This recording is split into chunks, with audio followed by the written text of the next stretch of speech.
on, you asshole. I'm pretty sure I already caught that on live camera. Oh, shit. This dude looks like fucking Chris Farley. What's up, guys? Welcome back, and welcome to Season 2, Episode 1, spoiler recap of Fallout. So, and you guys know, my guy, he's here. Mike, what's up, brother? Hello. It's the same old, same old. Trying to beat Silent Hill 2, and it's a pain in the ass. But on the bright side, we got Fallout to talk about, and also we saw Avatar Fire and Ash today. So, oh, could you give me chat privileges back? oh yeah, that's right. Forgot. I literally forgot that I disabled the chat. Yeah, on Tuesday because I didn't want you guys cheating on game night. Yeah, you didn't trust us. Who knows? Someone could have actually had the answer. Yeah. I do know at one point I did see the answer because of, God, who was it? I don't even remember who it was, but someone did put in the answer. It was like, oh, I already knew it, but I didn't. But you got an extra hand for it there, so there you go. Yeah, I did. So before we get into the recap, let's just give quick spoiler-free thoughts of the episode. So what did you think, good sir? I thought it was a really solid start. A little slow. Doesn't really give you a whole lot of context to what's going on. I liked it. It wasn't nearly the best episode of the show so far. I wasn't let down by any means, but it was solid. It was solid. I liked it. I agree. I think it's a great start. It's just, I think this episode is more like setting up for what we can expect from this season going forward. Exactly. And not really kind of giving us like a solid start story, you know? Mm-hmm. Just kind of gives us like plot beats like that we need to have for the show. Right, yeah. And where I was thinking, episode 1 of season 1 starts off really, really strong for the whole show. This one is like, it's a good start. Sets up things that are, necessary for the season to get started, of course. But it's just like, it felt a lot more like, where they say like show don't tell, they kind of needed to tell a little bit of what the hell was going on because it felt like there was a little bit of a gap in what was going on. But I still had a really good time with it, though, I will say. For sure. So let's just get right into the recap like right away because there's quite a bit to discuss. Because the first 5 minutes of this episode is literally just all recap of the first season. Like kind of giving us like where we started and now where we are now. Yeah. And the first part of the episode, like after the recap, is basically this politician and at this bar, and a bunch of thugs, of course, are giving him trouble. So he decides to take him out to the back, where his car is, and there's like what, $31 million in cash in the back of his car. Yeah. And he gives one guy an opportunity to get that money if he basically kills his friends. And how does he get to do that, you may ask? He plants a chip in the back of his neck. It's the fucking the thing from the first season, whatever it's called. I forgot what it was called. It's the cold fusion? Yeah, cold fusion. Yep. Yeah, he plants the cold fusion in the back of his neck to control him, and then basically with a baseball bat, the guy that gets the cold fusion beats the shit out of his friends. Yep. And right after that, he basically this caught me so off guard, like when this happened. He cranked up the juice on the remote control and it causes his head to explode. And I was like, what is this, some scanners type shit? Mm-hmm. And then, boom, drop title card, and the show begins. Also, want to say what's up to our guy, Cyber Warrior. What's up, man? And so once we get started, after the title card, it picks up where basically the ghoul is being hung by some other thugs that are around the wasteland. Attempted to be hung, yeah. Attempted to be hung, by the way. And basically, after he tries to give the signal to Lucy, like to just go ahead and take him out, she tries to just come up with a distraction before shooting the rope. And then it just transforms into a big shootout. Mm-hmm. Which, by the way, the whole scene was one badass, but also fucking hilarious. Like the way that Lucy just tries to come up with a distraction, I'm like, yeah, okay. She basically becomes Deadpool from the opening scene on the highway. The whole brown pants. Like, this guy's got the right idea. He wore the brown pants. Yeah. And then basically shoots the sniper, and then again, once the ghoul gets set free from the rope, he basically takes out all these people one by one. Mm-hmm. Like, there's one gun that he uses in particular. Like, when he shoots it, like, it hits somebody's face and then boom, explodes again. Yep. I'm like, is that like one of the guns that you can find from the game? Like, it's just him shooting him in the head and his shit explodes. I haven't played the games, so I don't know. But if any of you guys have played the games, please let us know in the comments, because that's fucking sick. I will say though, what I have played of the games, they are pretty gory, so that doesn't surprise me yet. It doesn't surprise me like how gory they go. Like, I mean, he freaking, like, the ghoul takes a grenade from a guy and like puts it like in like his bandana or something, or in the hood of his or like the hood of his jacket. And then once they go into the pool, they explode and like limbs are going everywhere. Mm-hmm. I'm like, this sounds like Fallout. Yep. And then we kind of get like more walking with the ghoul and Lucy. We just trying to find a way to get to her father, because if you guys remember from the first season, he was the one that was behind the whole bombing. Yep. So, and then we catch up with the Vault characters, and also with Lucy's brother. I forget his fucking name. Fuck. Yeah, I don't remember his name either, but I know who he's played by. It's just I'm trying to remember his character name. His name is, yeah. Hold up. I'm trying to remember. Norm. Okay. Yep. So we catch up with Norm also, and he's still in that little lab, like, kind of facility thing where they have like all of the different people of the Vault that have been iced. Mm-hmm. And he's basically who's the person with the brain in the robot who's controlling? I think it's like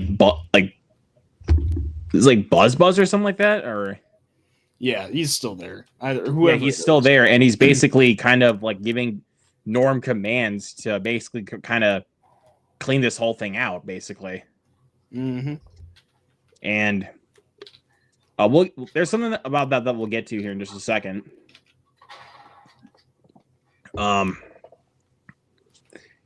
So then Lucy and the ghoul come by this old lady, and basically they're asking for directions, of course, and she gives Lucy this like bowl of like black soup or something like that, and I'm like, don't drink that, that's disgusting. Yeah. I see. And then like, I don't know if she actually drank it or if she like pretended to, because I'm like, I'll be like, I am good, I've just completely lost my appetite. Yeah, thank God I wasn't eating anything watching that. Yep. But also there was another thing about this episode that also kept happening, just like we had in the first season. Like, we kept getting flashbacks to Cooper and like his life before the apocalypse started and everything. Yeah. Like about how the bombs were gonna drop, and like, of course, his connections. Yeah. And like there was what happened like after he got off his horse with his kid and whatnot. Yeah, there was like one in there was one in particular, like where he was like driving across like the neighborhood with his daughter, and they were and like these people were grabbing like, you know, like Vault-Tec boxes. Yeah. And it started sounding the alarm, like, you know, like a tornado was coming. Mm-hmm. And everyone's just like in full panic of like, oh my God, we're gonna die. Call everybody. I'm just like, God, this thing is so fucking loud, dude. Yeah. It's a way to cause panic for sure. It's like it is a way to cause panic. Fallout, yeah. Yeah, for sure. And then later on, while Lucy and the ghoul are basically starting walking, trying to get to New Vegas to find her father, they come across this this drive-in called the Starlight Drive-In. Mm-hmm. And of course, there's a bunch of cars parked there with a bunch of dead bodies. And then we get another flashback that goes to Cooper in this diner, of course, like talking with somebody about the whole bomb drop. Yep. And like how his wife is going to be like in Vegas the progressing week. Like, but again, like I said before, this is like pastime, of course. Mm-hmm. And then later on, there's a scene where Lucy and the ghoul go to this abandoned vault, which is Vault 24. Like, yep. Once they go into that vault, it's a complete shithole. Mm-hmm. So, and then they say that there's a bunch of Americans in that vault. And again, don't come at me for this for anyone that's into politics, because this is what they say in the show. Okay, I'm just gonna say that right now. I mean, just saying the word Americans don't offend anyone. I know, but I'm saying like there was like she said that with the cold fusion that's implanted into those people that were in that vault, were basically turned into communists. Yeah, it's not going to offend anyone. I was just making sure, man, because you never know. That's not going to offend anyone. Just saying the word communist ain't going to offend anyone. Hopefully. I know, but again, you never know. Most people are actually stupid enough to be pissed off by a singular word without context. But that's what I'm saying. Yeah, some people are dumb. So can't blame you. So yeah, basically she says that, like I said, the cold fusion is turning these American people in that vault into communists, and they come across that like while they're searching around in this vault, they go down to this lab and they're trying to look for the drive for the cold fusion to basically shut it all down, and they find out that that Hank himself has the drive, which again we'll get to him in a second. Mm-hmm. Again, hold on. And so while they're still searching around the vault in this little lab, they come across one of the thugs that they ran into earlier, and apparently he also had a cold fusion implanted into him. Yep. How do I know that? Because his head explodes. Yep. Once again. This shit's turning into full body horror, and I'm loving it. I'm like, when that happens, it feels like I'm just watching Scanners all of a sudden. Mm-hmm. Which I still need to watch, but I have seen the opening scene. I have seen the opening scene. I mean, the opening scene is the most memorable scene in Scanners, so. Right. So, I don't know, but yeah, once that happens, we get to the end of the episode where basically Hank is going to Vault-Tec, and he's the only person in there. It's completely abandoned. No one else is there. And basically he's trying to get him, he's going to work. Like he's basically wanting to get the cold fusion out there again. Yep. Oh, wait, that's right. I also forgot to mention one thing. When there's one part of this episode when we cut back to Norm when he's working in the vault, basically cleaning it out. He like the buzz brain. I can't remember what name of the character is. But you guys would know what I'm talking about. He basically orders Norm to basically go into one of those pods or die. Mm-hmm. And so basically Norm gets the bright idea to thaw everyone out that has been iced into those pods. And then that's never brought up again for the rest of the episode. Yep. So, which again, we're probably going to get more of that in episode 2. Mm-hmm. But you never know where they're going to go. But then, like I said, once we get to Hank's side of the story again, he's back in, like I said, he's back in Voltech. He's trying to get the cold fusion to spread back out. And, there was one funny part of it, like where he gets out of the night suit and he's, basically kind of just doing a dress up like a businessman, and they're kind of just playing this song in the background. It's like another needle drop. Yeah. And it was one of needle drops were fucking awesome, by the way. Dude, the needle drops were great. Like, yeah. I think the best Big Iron in the opening shootout, the shootout one. That's the one I was thinking of. Was my favorite one. But he's an outlaw, loose and running with a big iron on his hip. And then the needle drop when he's dressing up as like the "Take It to the Man" I think is what it's called. Yeah. I mean, I remember that's part of the lyrics, so I mean, I could be very, very wrong on that. But then he announces over this microphone that that he's wanting to take all the cold fusion and basically, like I said, implant it to everyone, because he walks into this part of the building like where everyone was implanted with the cold fusion and all of their heads are gone. Oh yeah. So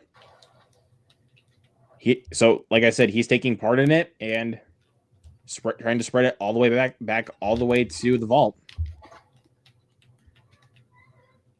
Mm-hmm. So I know this is a very, very short spoiler recap, but a lot of these like episodes, there's really not too much to discuss. Yeah, this one was especially shorter just because the opening recap was so long. But it literally lasted like 5 minutes worth of the episode. Yeah, exactly. So I don't know. I think maybe for the next few episodes, or maybe for the episodes going forward, I might try to have some guests on so that way we can kind of discuss the episode further. Yeah. Or we could just wait until like the halfway point and do like the full dissection then. Or if you still want to do like episode by episode, that's perfectly fine with me. Yeah, I still want to try to see if I can invite some guests and have them help us out here too. Yeah. Yeah, for sure. So, but also, like I said earlier, we also went and I don't know if I didn't say this on stream, but we also went and saw Avatar: Fire and Ash today, so I think we can talk about that for a little bit. Mm-hmm. The more and more I think about it, that honestly might be my favorite of the three. It's awesome. I'm still saying the first one's my favorite just because it means a lot to me, honestly. It just, I mean, the first one's great. I mean, I still think it's the best, but then again, though, I could go back and forth between the first one and Fire and Ash. Yeah.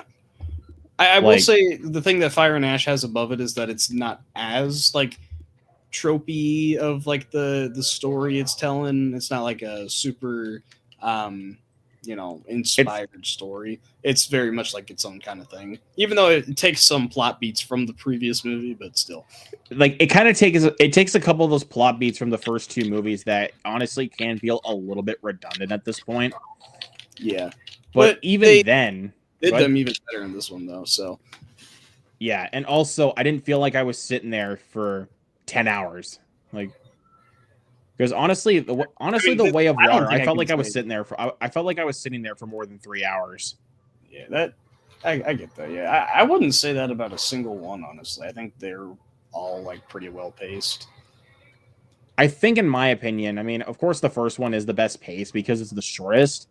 But I think out of all the sequels, I think Fire and Ash is the best paced. Yeah, that is for sure. I didn't feel like I was sitting there for as long as the runtime is. It's somehow the longest of the series, I think, by literally like 1 minute. So, yeah. So, but yeah, other than that, though, I freaking loved Fire and Ash. And I told this to Mike off stream before we started that I didn't get the Odyssey or the Doomsday trailers because my theater only played one fucking trailer before the movie started, and I'm like, just stupid, but yeah. Like, okay, like I'll just go ahead and say it for the people watching. It was the trailer for Anaconda.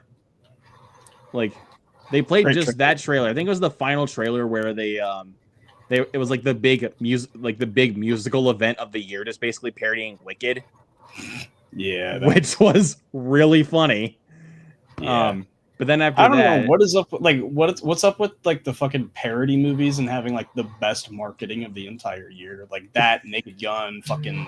I feel like there was another one that was really good marketing, but I don't remember. Well, for like comedies or yeah, for comedies.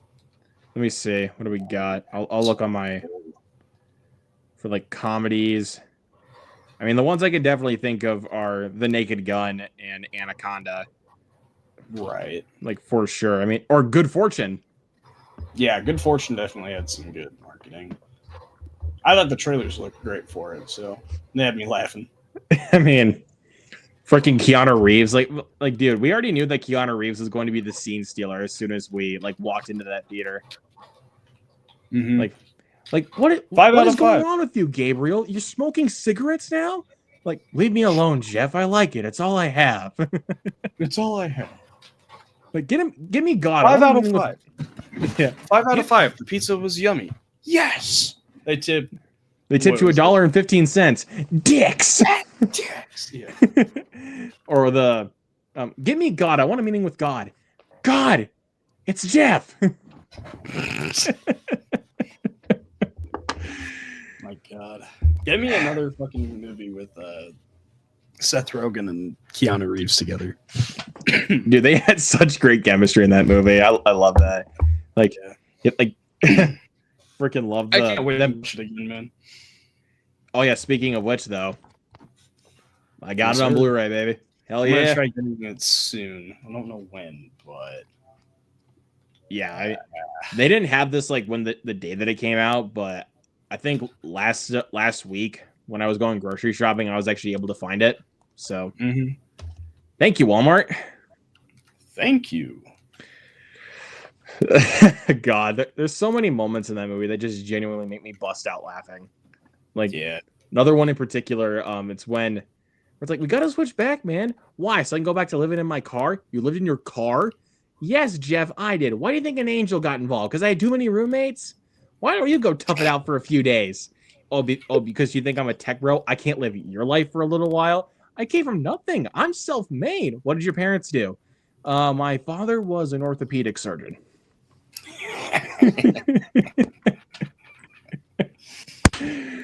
Oh, God. So, yeah. So, recommendation of the day, guys. If you haven't seen Good Fortune, check it out. It's hilarious. Check it out. And, but it's also one of those. Oh, good. Avatar. Go see Avatar. Yeah, please go see Avatar. So I think that'll just about do it for the discussion on episode 1. So stay tuned next Friday, around the same time, I want to say, for a spoiler discussion on episode 2. And like I said, we will try to get some guests on to help us discuss the next episode. So anyways, guys, and you guys know where to find Mike across social media. Of course, like Instagram, Twitter, Letterboxd, YouTube. You know, he's been on my channel pretty much almost since the beginning. So yeah, I don't know what to say. I was up by a year, but yeah. Yeah. But anyways, guys, thank you all so much for watching. And also, what did you guys think of this first episode of Fallout? Let us know down in the comments. And we will see you guys next time. Have a good night. Peace. Peace.